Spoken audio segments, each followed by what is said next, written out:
Hola, bienvenidos a un nuevo episodio del podcast de Benítez Vargas y Ugaz Abogados, Agrandando la Letra. Soy Jimena Vida Casíbar, abogada asociada del área de competencia y propiedad intelectual de la firma, y hoy me encuentro con Fabricio Sánchez Concha, socio del área y líder de esta. Hola Fabricio, ¿qué tal? Hola Jimena, ¿cómo estás? El día de hoy, como bien dices, vamos a hablar sobre una modificación bastante importante que se ha generado a la ley de barreras burocráticas, ese decreto legislativo 1256, y también al decreto legislativo 1044. ¿Te parece si empezamos a conversar respecto a las modificaciones del decreto legislativo 1256? ¿Qué opinión te merece comentar sobre estos cambios de la aplicación de los efectos que pueden generar la declaración de barreras burocráticas ilegales o carentes de razonabilidad? Sí, de hecho, tres de las modificaciones más importantes de esta norma, o que ha introducido esta norma, se encuentran referidas a aquellas barreras burocráticas que se encuentran materializadas en actuaciones materiales. Actualmente, con la modificación normativa, el INDECOPI se encuentra facultado para disponer la inaplicación con efectos generales de barreras burocráticas que se encuentran materializadas en actuaciones materiales. Las actuaciones materiales, como bien sabemos, no son lo mismo, no tienen la misma naturaleza que una disposición administrativa. Las actuaciones materiales, más bien, están referidas a situaciones concretas que se realizan a nivel fáctico. Por ejemplo, cuando un administrado necesita hacer un trámite y se acerca a la ventanilla de una entidad pública y el personal de la administración pública le impone una exigencia o le establece un requisito o le exige un cobro que no se encuentra establecido en la normativa vigente o en el TUPA, por ejemplo, ¿no? O lo mismo sucedería cuando en el marco de una fiscalización administrativa el inspector, por ejemplo municipal, le exige al administrado o al agente económico la presentación de determinados requisitos que no están contemplados en la normativa vigente. Es este tipo de barreras burocráticas que justamente ahora van a poder ser inaplicadas con efectos generales, ¿no? No solamente cuando se declare su ilegalidad en un procedimiento de parte o de oficio, sino también cuando se declare su carencia de razonabilidad en un procedimiento iniciado de oficio por la autoridad. Este cambio es sustantivo porque antes este tipo de inaplicación no solamente podía establecerse cuando se declaraba la ilegalidad de una barrera burocrática contenida en una disposición administrativa. Solamente en ese supuesto podía inaplicarse con efectos generales, ¿no? Una barrera. Ahora ello ha cambiado porque ya no solamente ese supuesto está contemplado en la norma, sino también aquellas barreras burocráticas que se encuentran contenidas en actuaciones materiales. Nos parece, al menos desde mi perspectiva, que es un cambio bastante importante porque va a permitir que el régimen de barreras burocráticas que tenemos en nuestro país sea mucho más eficaz y eficiente. Otra modificación que también es muy relevante es aquella referida a la representación de intereses colectivos y difusos. Como tú bien sabes, Fabricio, la ley antibarreras, permite que cualquier persona natural o jurídica pueda denunciar una barrera burocrática en representación de intereses colectivos y difusos, bastando para ello colocarlo en la denuncia, ¿no? Sin adjuntar poderes ni acreditarlos, ¿no? Basta para ello presentar la denuncia señalando que se representa intereses colectivos y difusos. No existe la necesidad de que la persona jurídica o natural que denuncia sea afectada directamente por la barrera burocrática, ¿no? Pero eso solamente aplicaba o se podía realizar respecto de barreras burocráticas que se encontraban contenidas en disposiciones administrativas, es decir, normas, básicamente, ¿no? Con la modificación, eso ya ha dejado de ser así porque ahora también se pueden cuestionar a través de este mecanismo barreras burocráticas que se encuentran contenidas en actuaciones materiales. ¿Qué opinión te merece estas modificaciones que acabo de comentar? Es muy interesante porque, despliega los alcances que generaban las barreras burocráticas respecto a su inaplicación. De hecho, me gustaría que comentes, Jimena, hay un caso en particular, ¿no?, que puede ejemplificar todos estos cambios respecto a la representación, ¿no? Era un caso, digamos, bastante llamativo, ¿no?, en el cual formamos parte también en el procedimiento, donde se puede evidenciar que el cambio respecto de la materialización y la representación, justamente bajo los cambios normativos, no hubiese existido ningún problema al momento de plantear la denuncia, ¿no? ¿Nos puedes comentar al respecto? Sí, por supuesto. En realidad se trata de un caso que nosotros pudimos llevar como firma, en el que una asociación, es decir, una persona jurídica, interpuso una denuncia en representación de intereses colectivos y difusos, ¿no? Contra un colegio profesional. En esta denuncia se plantearon diversas barreras burocráticas que se encontraban contenidas en actuaciones materiales. Esto en la medida que todas las actuaciones que había desplegado el colegio profesional estaban básicamente contenidas en su página web. Entonces se trataba de actuaciones materiales que no solamente afectaban a un solo administrador en concreto o a un solo agente económico en concreto, sino que podía afectar a un colectivo.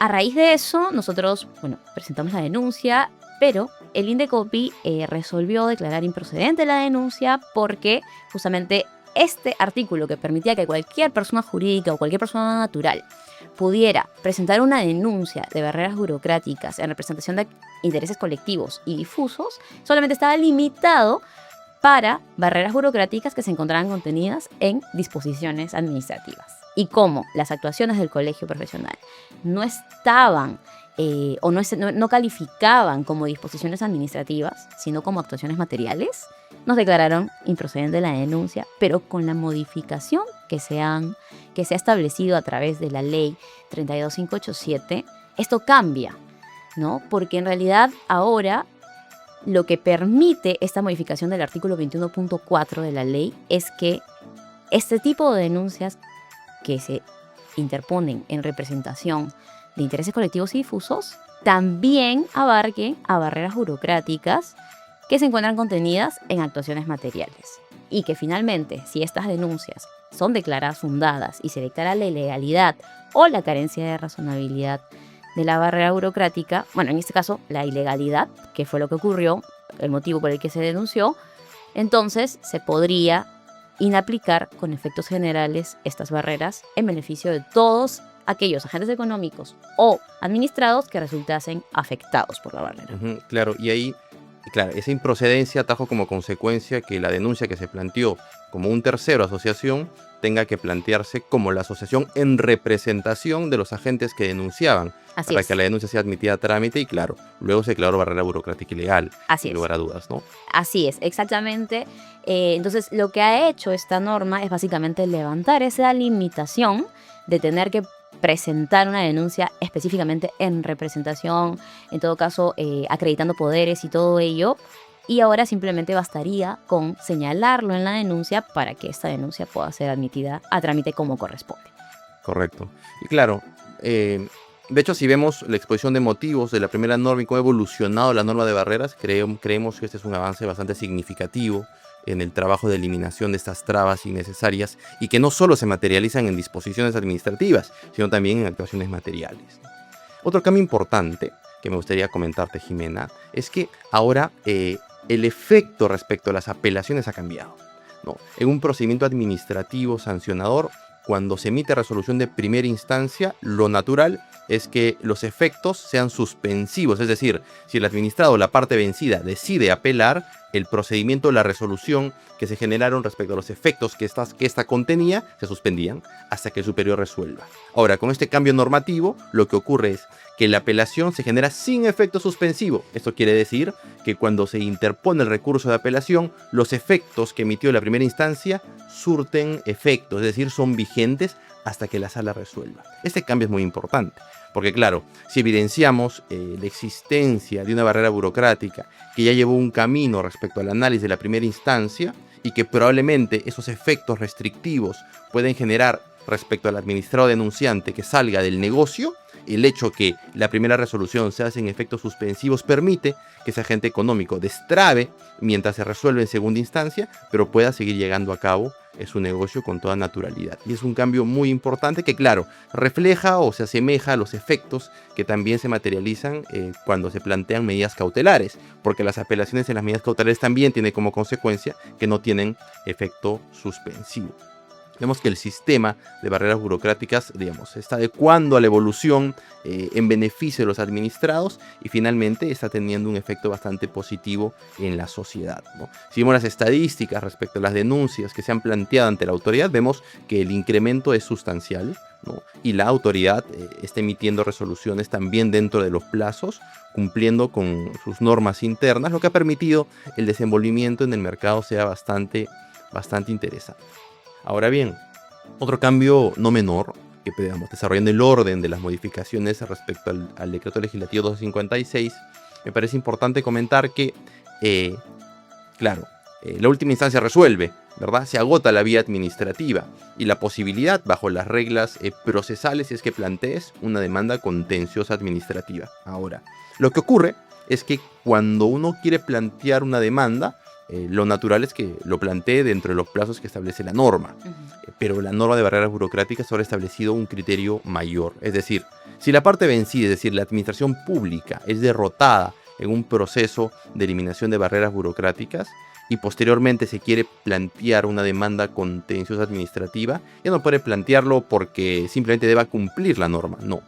Cuando la disposición administrativa, el acto material, ha sido declarado barrera burocrática en última instancia y ha sido emitido por un órgano de algún ministerio, requiere la autorización de la máxima autoridad y refrendado, digamos, por el Consejo de Ministros. Punto 1. Es decir, ya genera que la posibilidad de apelación se eleve, ¿no?, jerárquicamente, para que haya una posición concertada para autorizar el irse a un proceso contencioso administrativo. Es decir, esto se convierte en una decisión política, por lo que genera, digamos, más dificultad y habrá que pensar bien por parte de la administración si plantea o no el recurso de apelación. Y a nivel regional y local también la norma exige que la demanda sea autorizada por la máxima autoridad administrativa y el procurador debe reportar en el plazo de 30 días si planteó o no este proceso o esta demanda contenciosa administrativa. Entonces vemos que los efectos, o cuando se agota la vía administrativa, le genera más certeza al administrado y ya no tiene el temor de que se puedan ir, digamos, sin razón a un proceso contencioso administrativo simplemente para cumplir, porque también la norma dice que el procurador que no se va al proceso contencioso administrativo no incurre en responsabilidad, lo cual alivia, digamos, a la administración pública en caso no quiera irse a un proceso contencioso administrativo. Eso respecto a los cambios de este decreto legislativo 256, que como vemos son cambios muy sustanciales y valiosos que permiten ayudar al administrado. Pero por otro lado también hay cambios en el decreto legislativo 1044, que es la norma de represión de la competencia desleal, específicamente en la violación de normas. Dentro de los numerales de la violación de normas, claro, te establece que uno debe cumplir, ¿no?, con los requisitos establecidos para poder concurrir en el mercado y competir de manera leal. El artículo 14.3, el numeral 14.3, establece que el Estado solo puede competir con un privado si es que existe una autorización previa por la ley, ¿no? Nos remitimos a la subsidiariedad del Estado que está contenida en la Constitución. Bajo esa regla, si el Estado quiere competir con un privado sin cumplir con los requisitos que establece la ley, es un acto anticompetitivo, es decir, desleal, por lo que la autoridad gatilla, digamos, su ius puniendi y puede fiscalizar este tipo de hechos. Este cambio, lo que genera es que si nosotros como administrados, sin ser necesariamente competidores que tengan la necesidad de denunciar ese tipo de subsidiariedad del Estado bajo la violación de normas, este tercero, sin tener interés, puede plantear la denuncia. Y eso genera, por parte de la autoridad que reciba la denuncia, la tramite, es decir, no puede archivarla. Tiene un plazo de 10 días para poder analizar si corresponde, es decir, recibir la denuncia, y un plazo de 40 días para ver si la resuelve, si la admite a trámite, si fiscaliza, ¿no? Y además la autoridad no puede archivarla simplemente porque no hay medios probatorios, sino que debe agotar todas las herramientas necesarias para poder iniciar ese tipo de procedimientos.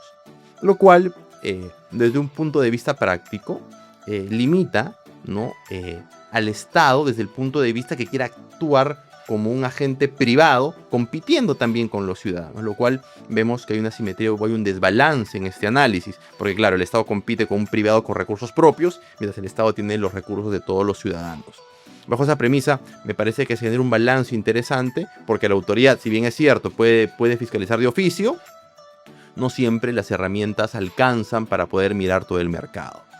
Por lo que si un ciudadano puede denunciar estos hechos que puede advertir, no sé, en su municipalidad, que están generando actos anticompetitivos respecto, por ejemplo, una veterinaria, ¿no? O un restaurante que pueda competir con los agentes económicos dentro de la localidad, este ciudadano podrá denunciar, sin ser el competidor afectado, denunciar los efectos anticompetitivos, y el INDECOPI, bajo la Comisión de Represión de la Competencia Desleal, tendrá que analizar el caso y verificar en buena cuenta si corresponde o no corresponde iniciar un procedimiento administrativo sancionador contra esta municipalidad por violación de normas, justamente este principio de subsidiariedad del Estado. En ese sentido, estos son los cambios más relevantes, ¿no? Y en los procedimientos que se han iniciado, dice la disposición final, se debe aplicar, digamos, se aplican del momento de la vigencia en adelante. Los procedimientos que ya estaban entablados o iniciados antes de la entrada en vigencia de esta norma siguen su tracto natural con las reglas anteriores. Así es. Esto reordena, me parece, y deja un mensaje claro, ¿no?, respecto a los procedimientos que se han iniciado. Y creo que esos son los cambios más importantes que se han generado y que podemos conversar, y que nuestro público escucha y que nos está viendo pueda tener claridad, ¿no?, respecto a estos cambios que ayudan a los ciudadanos en cuanto a su desarrollo y desenvolvimiento en su actividad económica, ¿no?